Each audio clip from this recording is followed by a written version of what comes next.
Mirëmëngjes, këtu sy më sy, mirëmëngjes. Kemi disa gjëra besoj për të folur, duke u nisur nga buria e parë e humbjes që ra dje buria në një mbledhje diku në Spanjë, ku ishin mbledhur partitë si motra të Kënetës, që ju ka mbetur Këneta mes tyre dhe s'dina as ato që të bëjnë, dhe Këneta kaloi në për tavolina një fletrufe, siç ndodh në konferencat e partive, dhe aty filloi avazin, blerje vote me lek dhe me kanabis, punësime elektorale dhe prokurime favorizuese për mbështetësit e socialistëve, abuzime me detyrën dhe mediat, emërim ilegal i kryetarit bashkisë, kërcënim dhe hetime kundër kandidatëve të opozitës. Do me thonë, një mal me broçkulla të dëgjuara sa herë ka pasur zgjedhje, të përsëritura sa herë ka pasur humbje.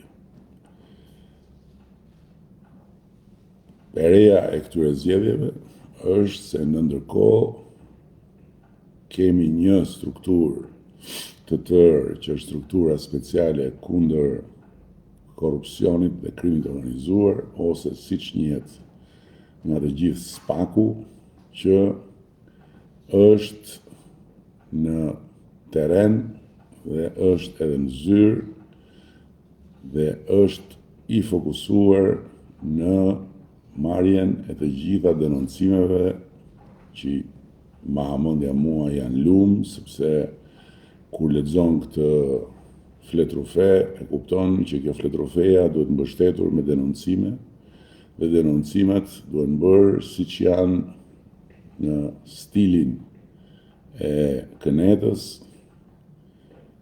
njësoj si ato të kohës dikushme.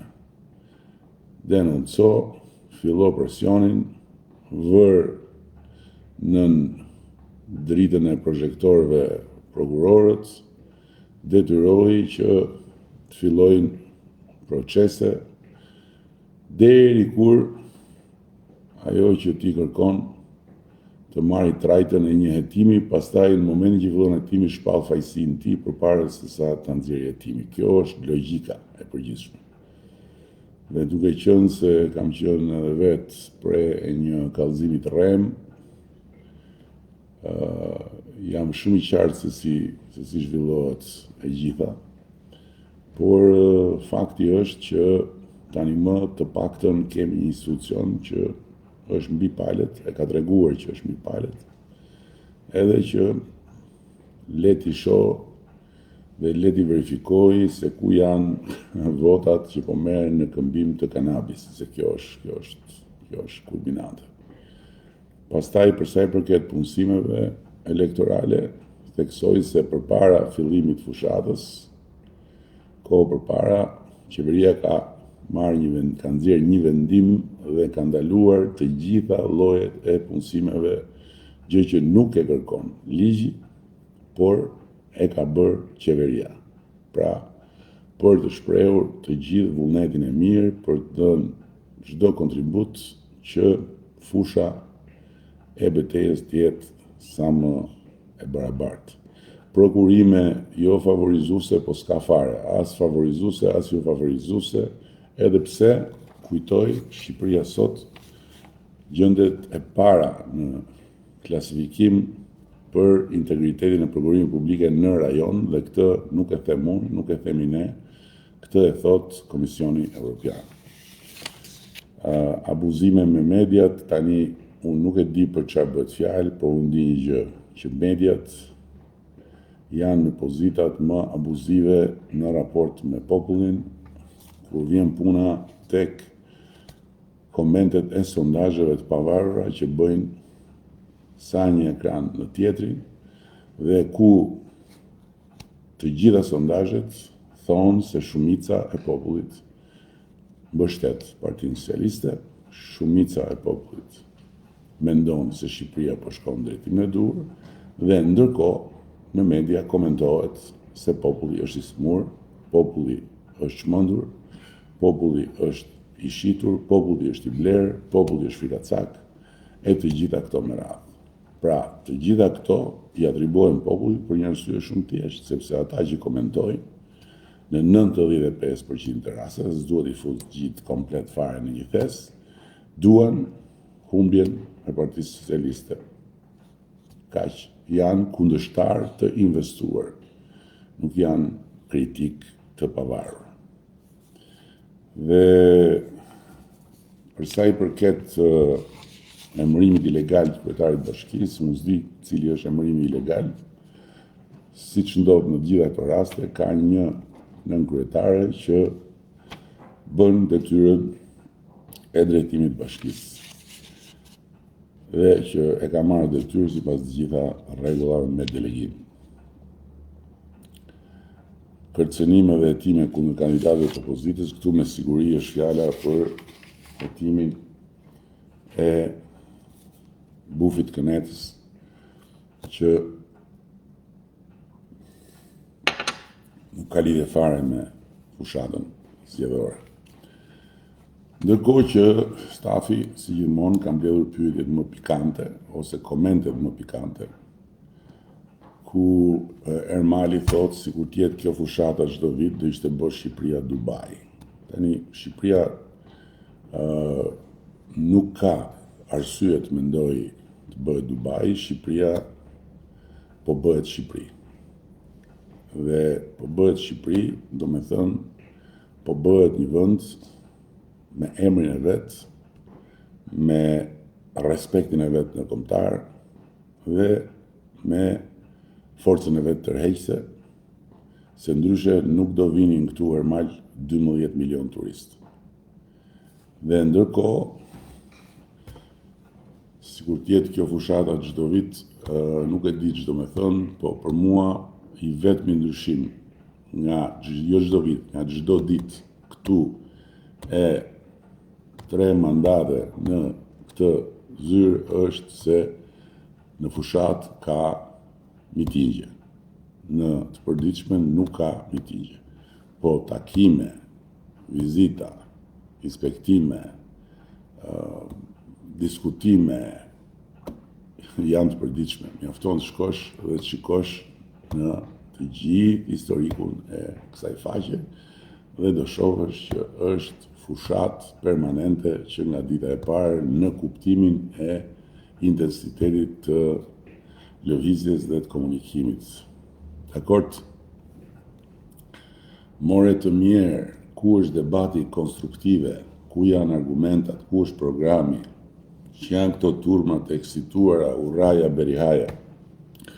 Igriti nuk ke pse për buz, as pse për qesh, ata që me dëshirën e tyre marrin pjesë në takime dhe mëdha publike të partive politike.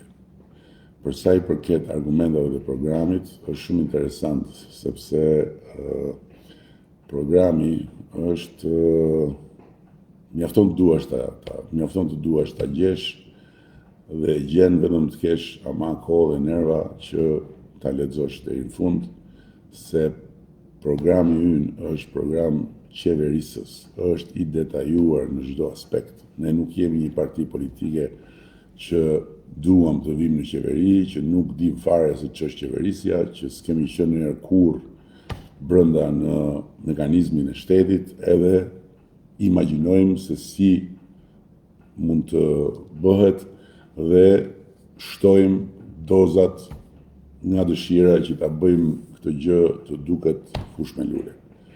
Ne jemi forcë qeverisëse. Ne kemi pa diskutim programin ton dhe kemi programin më të qartë dhe më bindës dhe më të besueshëm, e di pse. Sepse ndryshe nuk do ishim në negociata me Bashkimin Evropian. Se është ky element që e harrojnë të tërë edhe që e marrin si diçka që është kot ose e mirëqë. Nuk do ishte Shqipëria në tryezën e negociatave në Bashkimin Evropian nëse nuk do ishte sot një vend tjetër nga ai që ishte kur ne morëm detyrë. Nuk do ndodhte dot kjo gjë. Nuk ulet Bashkimi Evropian të negociojë antarësimin me vende që nuk përmbushin standarde dhe kritere që premtojnë në një kohë të shkurtër përfundimin e ciklit të shtetbërjes. Nuk e di si ta shpjegoj këtë gjë. Është testi më i qartë dhe testi më i padiskutueshëm, sepse Bashkimi Evropian është një makineri e tërë që në lëvizjet e veta dhe në hapjen e derës bazohet tek një hulumtim i detajuar, jo i një viti, jo i 2 viteve, jo i 3 viteve, po i shumë viteve. Si ta shpjegoj këtë gjë? Ku është programi?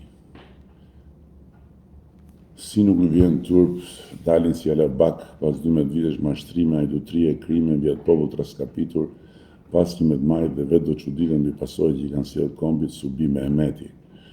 Subi, ky është natyrisht opinioni yt, një opinion komplet personal, i nxjerr nga uji i kënetës me cilin t'i shuan etjen, se kjo është shumë e qartë, por gjithsesi është opinioni yt. Ama ka një gjë, Subi, populli është më i mençur se unë dhe se ti. Populli di vetë se çfarë gjykon, si gjykon dhe si vendos. Dhe siç mund ta shohësh nga të gjitha sondazhet, Subi, shumica e popullit mendon ndryshe nga ti dhe mendon shumë ndryshe nga këneta ku për fat keq ti ushqesh politikisht. Më kupton? Dhe është vërtet, si ta them, është vërtet e ullët që një goxha burrë, se të shoh në fotografi, tash nuk e di, mund të jesh dhe një profil falso, po unë i marrë të qënë këto se nuk ka rëndësi, shqiptarë janë gjithë ata që shkruajnë. Një goxha burrë të përdorë gjithë të fjalë të rënda, në ndërkohë që ky është vendi yt, Subi. Më kupton? Që ti do që ta bësh më të mirë. Kjo është fisnike. Që ti do që dikush tjetër ta qeverisë, kjo është absolutisht legjitime. Por ky është vendi yt. Nëse ky do të ishte një vend kështu si thua ti, si do zbarkonte këtu gjithë Europa në datën 16 maj, komplet gjithë Europa. Mendoj, mos u mbur aq shumë mor burr. Ti e din shumë mirë bota çfarë urash madhështore ka Avdi Reçmati. Me siguri duhet ta kesh për një postim të urës së Kuksit, po nuk di ku është mburja, sepse Mahamendja aty është thjesht shkruar ura e madhe e Kuksit. Ku është mburja? Po e di pse duket mburja aty, se është shumë e bukur e ura. Dhe duket sikur kur shef urën, ndjehesh si përpara dikujt që mburret, po s'kam asnjë mburje. Krenar po. Jam krenar që kemi bërë vepra dhe kemi bërë punë aq të mëdha dhe aq të mira, sa që sot Shqipëria e ka prodhimin e përgjithshëm kombëtar, siç e shef, 2 herë e gjysmë më të lartë se sa që kishte. Pra kishte një prodhim të përgjithshëm kombëtar më pak se 10 miliard euro, gjithë vlera e krijuar në këtë vend ishte më pak se 10 miliard euro, dhe sot e ka 25 miliard euro. Dhe projeksioni për Shqipërinë 2030 është 35 miliard euro. Ky është fakt, nuk është opinion. Kjo është Shqipëria sot, krahasimisht me Shqipërinë kur ne morëm detyrën.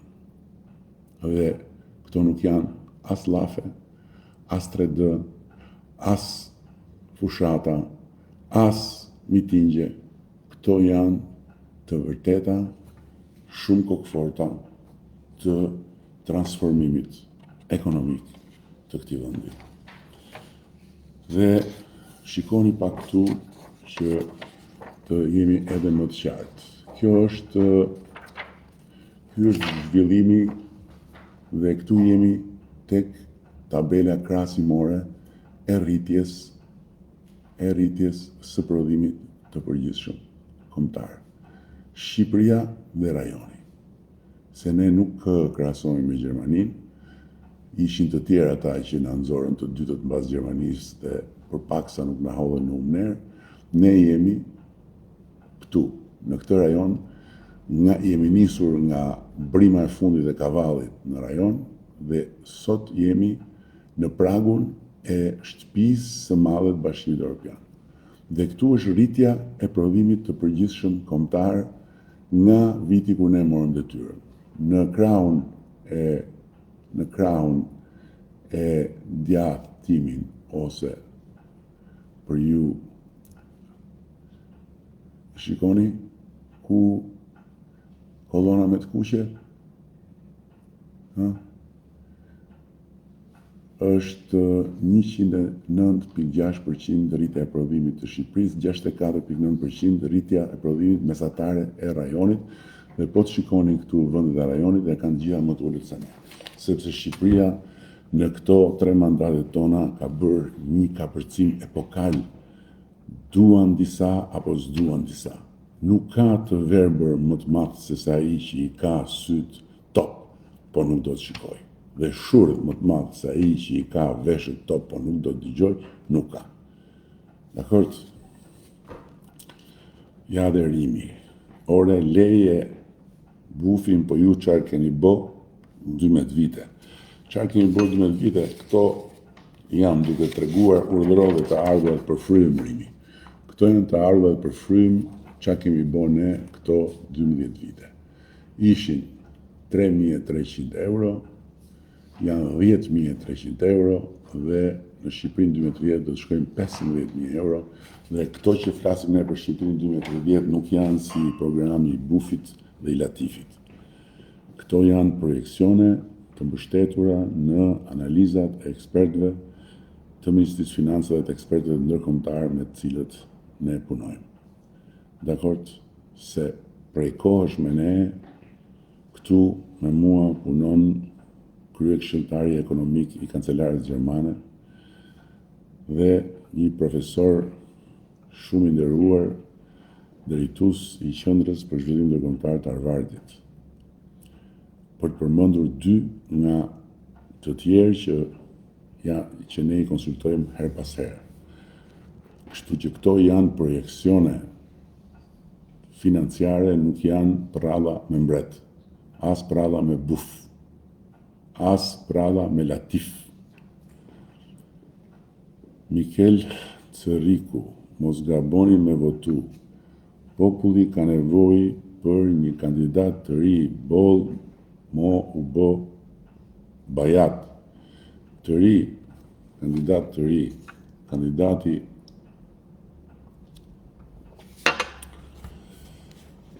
kandidati më i ri dhe më i vjetër këtu jam unë, që ta dish ti, Mikel. Në kuptimin e energjisë dhe të eksperiencës, dhe partia më e re dhe më e vjetër është Partia Socialiste, dhe në listat e Partisë Socialiste, në çdo qark gjen më të rinjt, gjen edhe ata më me eksperiencë. Kështu që kjo teoria duhet një kandidat i ri, pa parti mbrapa, pa struktura, pa ekspertizë, pa asgjë, vetëm bla bla bla, imitacione të një partie që ishte ndjespast dhe i dje e treta e vërteta dhe që u bë bara dhe halli i madh i politikës shqiptare, nuk ka nevojë Shqipëria. Duhet ta besoni këtë gjë. Nuk ka nevojë fare Shqipëria për këto të tretat të vërtetat që në fakt janë vetëm shëmbëltyra që kërkojnë të hynë në valle edhe pastaj bëhen grabitqare.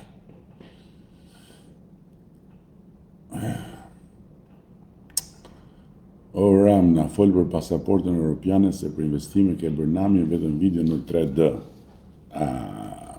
Vërtet. Vetëm video në 3D.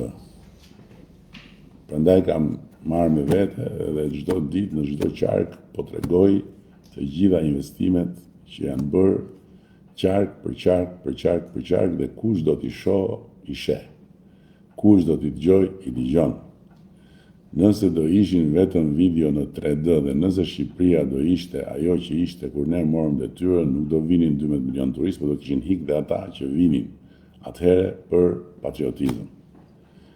Dërsa pasaporta europiane nuk është një cop letër, nuk është asnjë variant i ri i pasaportës që jep shteti shqiptar ti Arjan.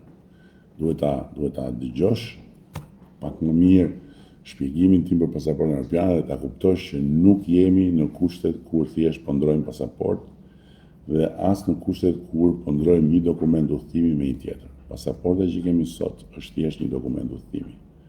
Një dokument udhëtimi që na lejon të qarkullojmë në Bashkimin Evropian. Por ama që kur hym në kufi na vendos në korridorin e posaçëm, është i kuqe, ka i vit kuqe poshtë, ndryshe me korridori, të huajt, ata që nuk janë qytetarët e Europës, me janë të huajt. Dhe ne që aty hymë si një popull dhe si qytetarët të dorës dytë në Europën, ku jemi ndër popullit më të vjetër, dhe ku jetojmë në zemër të kontinentit. Që këtu fillon ndryshimi i pasaportës europiane. Dhe pastaj vazhdon me shumë gjëra të tjera. Kështu që Arjan, hapi sytë dhe shiko. Hapi sytë dhe shiko. Aeroporti i Kukësit sa turist ka pritur. Aeroporti i Kukësit spari është ndërtuar. Së dyti është një aeroport që operohet si të gjitha aeroportet e botës operohet nga private dhe ka nevojë për marrëveshje dhe për linja që në bazë të marrëveshjeve të fluturojnë, gjë që po përpiqen ta bëjnë operatorët e aeroportit të Kukësit dhe së shpejti do të vendosen fluturime që do ta fusin pak më pak në punë, sepse nga ripamja financiare është domethënë në një situatë starti që nuk është e kollajshme për kompanitë. Okej? Kështu që kjo ironia është e mirë pritur, por këtë përgjigje ka.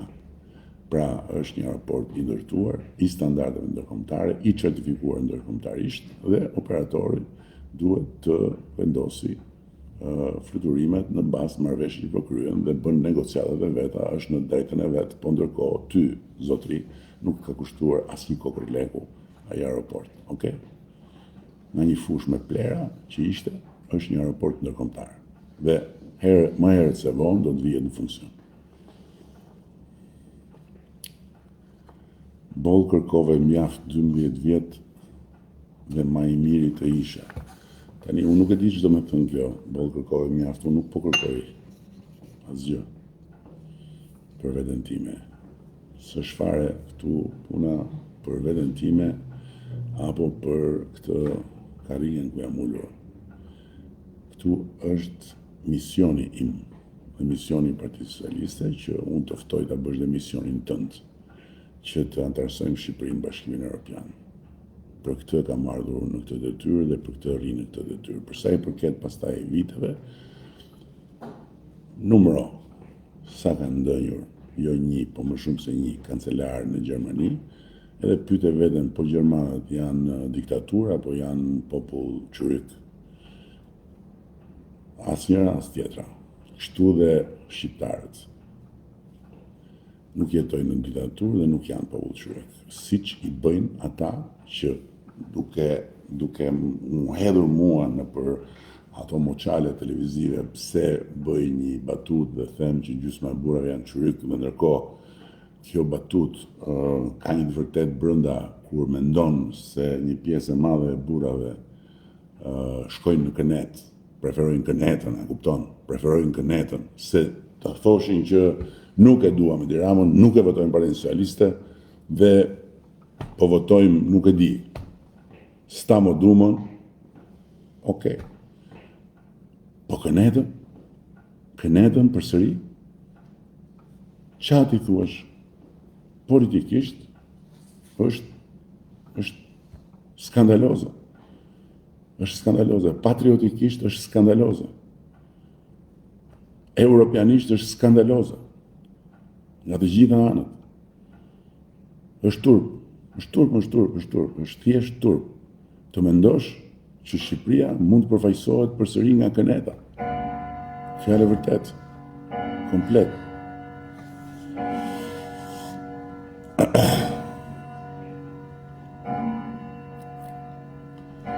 S'kem më çapren ton, të kanë mbaruar mashtrimet dhe vetëm gjë tani janë pasaportet europiane, thjesht ke marrë fund. Adi Doka Boka. Adi Doka Boka, ky është mendimi yt. Unë flas me fakte dhe për të vazhduar me fakte po të tregoj borxhin. Shikoj sa ishte borxhi publik dhe këtu është pjesa zyrtare e borxhit. Kur ne morëm detyrën se kishte një borxh të fshehur janë 700 milionë euro të tjera, shikoni këtu. Dhe shikoj sa është sot borxhi publik. Apo shiko se në çfarë gjendje ishin bankat kur ne morëm detyrën. 25% kredit këshia, që do të thotë 25% e kredive me dyshim ekstrem se mund të ktheheshin më ndonjëherë, që është pika ku ndizet llampa e kuqe e alarmit për qëndrueshmërinë e bankave. Shikoni sot. Këto janë fakte. Si t'ja bëjmë ne? Si t'ja bëjmë fakteve? Doni të shikoni pabarazin në të ardhura, që nuk e them unë, po e thot Eurostati. Eurostati, ja ku janë dhe vendet e tjera. Shikoni vendet e tjera këtu nga Eurostati. Shikoni ku ishte në Shqipëria. Dhe këtu kemi 2017, shikoni ku është sot. Prandaj shumica e popullit mendon që vendi po shkon në drejtimin e duhur. Prandaj shumica e popullit voton këtë forcë politike dhe prandaj shumica e popullit qëndron krejtësisht e vendosur në këtë krah, sepse këto gjëra nuk janë piktura. Këto gjëra janë fakte të jetës në popull. A më kuptoni apo jo? Do me thënë, njerëzit e din, i kanë gjërat. Po për 300.000 vendet e punës që përqeshni, doni ta shikoni pak.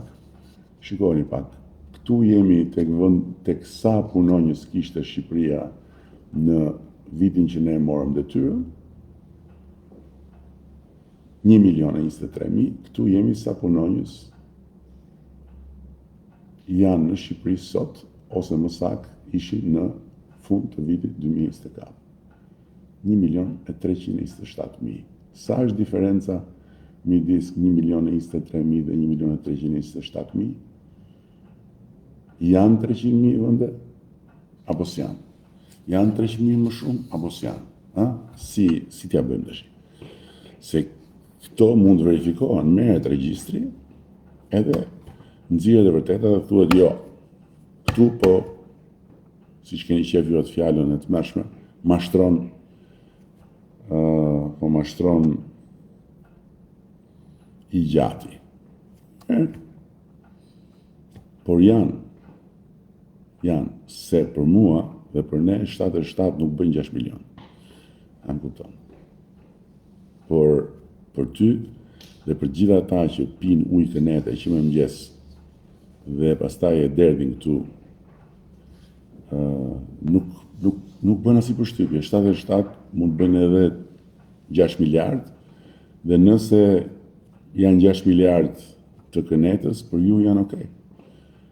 Dhe pastaj në mënyrën më të pacip, del ndonjë kukumjaç e kënetës dhe thotë, po më s'ka ndonjë gjë kjo se kaq që është X shishe verë që pije Dirama, po ku di ai se çfarë bën Dirama në jetën e vet private. Nga e di ai, nga e dini ata, nga e dini ju, apo hedh njëri një gur në lumë dhe futen 100 të mençur edhe nuk e nxjerrin dot. Në këtë rast gurin e hedh njëri dhe ata që hidhen për ta nxjerrë edhe që mendojnë që janë nxjerrë janë gjithë gjysmak. Çyryk. Si ta shpjegoj unë ndryshe, si ta them ndryshe. Çyryk. Total. Do një gjë tjetër Adi Boka Doka? Urdhëro. Kjo është një shifër tjetër. Shikoni të punësuarit me pagë nën 40.000 lekë. Shikoni sa ishin kur ne morëm detyrën. 60% e të punësuarve në Shqipëri kishin pagën nën 40.000 lekë. Sot janë vetëm 14.4%.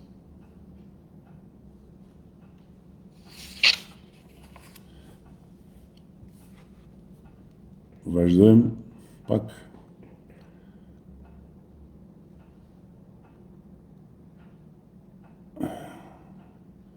Ata që vinë me ty jonë të punësuar, ndërsa kërreta është bio pa interes. Zoti madh, Zot. A do shpalosësh në një plan për shëndetësinë, bujqësinë, arsinë, pensionet, apo do merresh me teatrin e kukullave, kukumjashka, lakurgjinatës, kunadhja? Jepi se ky popull të dhava dhe shfaqje do thot Eltoni me një palë gjyslyke e re i ban. Elton, ky popull, ty, dhe kujdosi ti, por jo vetëm ty dhe kujdosi ti, po edhe mua që më shef këtu, na jep ujë mbi shlugës, nëse ne na gjenjen mendja dhe nuk e marrim seriozisht. Dhe që ta dish ti, unë fitoj, jo se jam ndonjë kush e di se kush, atë kush e di se çfarë, por sepse e marr shumë seriozisht të popull ti, Elton. Dhe problemi fillon eksaktësisht këtu, që ti i përket asaj pjese të dynjallëkut ton që nuk e merr seriozisht të popull. Se më duket ledhja shumë i zgjut. Por nuk ka problem se në fundit ti je një individ, në jetën tënde, me siguri në jetën tënde mund të jesh i suksesshëm. Këtu hyn edhe nuk e di domethënë pse hum kohën për të shkruar të tilla broçkulla, po puna jote. Po problemi është me ata që të përfaqësojnë ty, që nuk pranuan kur njëherë që humbin sepse meritojnë që të humbin. Dhe gjithmonë ja vun fajin të tjerëve, ndërkohë që planet për shëndetësinë, për bujqësinë, për arsimin, për pensionet, i ke të gjitha të shpallura. Të gjitha, mjafton të i kërkosh, se unë nuk mund të vi të gjimoj nga mbrava ty dhe kujdo tjetër, se po të shofësh kur janë ato postimet që flitet për program, flitet për plane, flitet për zhvillime, ndjekësit janë minimal edhe interesi është minimal. Ndërkohë që kur dalin ato videot e bufit që s'di qa flet, patjetër ato janë marketuese, edhe duket sikur ato janë qendra, apo ato janë thjesht 1 minutë në ditë për pak relaks edhe për pak satirë, sepse unë nuk hyj tek ata që shajnë me libër shtëpie kundërshtar, por që do bëj dhe unë pjesën time do ta bëj si thua ti. Okej, nuk po ju lodh më për sot. Ju falenderoj shumë. Premtoni se çfarë do bëni dhe ju duhen 4 vite për të justifikuar ato çfarë nuk bëhet. Jo, aslan. Duhen 4 vite për të antarësuar Shqipërinë në Bashkimin Evropian. Kaq. Shumë e thjeshtë. Për të antarësuar Shqipërinë në Bashkimin Evropian. Dhe për të vënë në vend një profeci dhe një amanet. Profecinë e heroit tonë kombëtar, e profetit të historisë sonë, Gjergj Kastrioti, që kur vuri barikadën, këtu na e përcaktoi edhe fatin tonë që është me perëndimin jo me lindjen.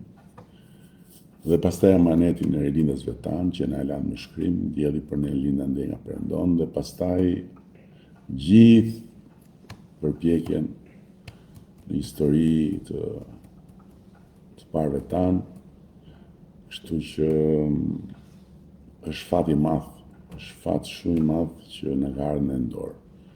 Unë them duhet ta kapim se është ja urdhë. As 120.000 punësuar nuk ke sepse dhe ato pjesë e madhe janë formalizime. E Zoti i madh. Po nga e nxjerr ti këtë për shembull apo ato pjesë e madhe janë formalizime. Po ktheu pak tek e shkuara kur ne kemi thënë që nuk e njohim punën në zezë si punë. Okej? E para punës. E dyta punës, unë të tregoj numrat, ti më thua as 120.000 nuk ke. Unë prandaj them, lavdi Zotit që ky popull është ky popull. Lavdi Zotit që është aq i mençur sa të gjithë ju që bëni ato komente këtu, ju jep ujë në bisht të lugës, siç do ja japin një me maj. Edhe pastaj ju do thoni populli i smur, populli i çmendur, ky popull do vetëm tallava, ky popull s'kupton, ky popull s'bën. Në fakt ky popull është në punë në vetë, kupton? Ky popull është në punë. Dakor?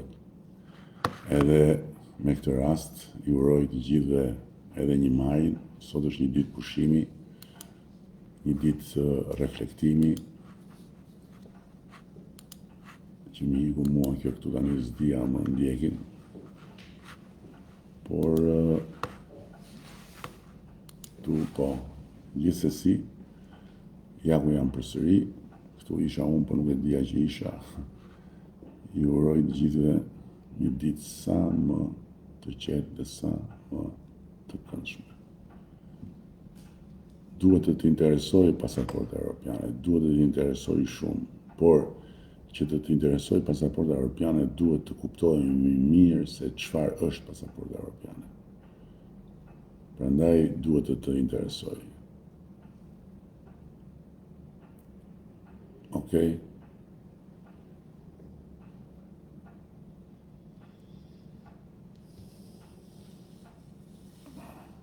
Ti mos thuaj ka që ishte 2013 se çdo rritet normale që do rritet, po si do rritet normale që do rritet, ha? Po pse nuk u rrit normale që do rritej nga 92 tek 97 për shembull, ha? Si thua ti? Do rritet normale që do rritet, do me thënë do rritet vetë. Po pse zgjedhim ne, pse bëjmë qeveri? Me që rritet vetë, atëre dhe me që qeveria si pas teje që nga vetëm për keq, ne e lën fare pa qeveri dhe të rritet vetë pa të keq. Jo më nuk rritet vetë, jo. S'rritet vetë. Nuk rritet vetë, se mund të rritej nga 92-97, mund të rritej edhe nga 2005 në 2013, por u rrit në mënyrë të deformuar dhe vajtit në buzë të greminës dhe lavdi Zotit dhe popullit shqiptar që në 2013 ndroi rrugën e qeverisë se do kishin përfunduar prap si në kohën e piramidave. Nuk rritet vetë, jo. Nuk rritet vetë. E pe Tiranën, kur e mori ai shoku im, 4 vjet u rrit, nuk rritet vetë, jo. Nuk rritet vetë. Ju përshëndes.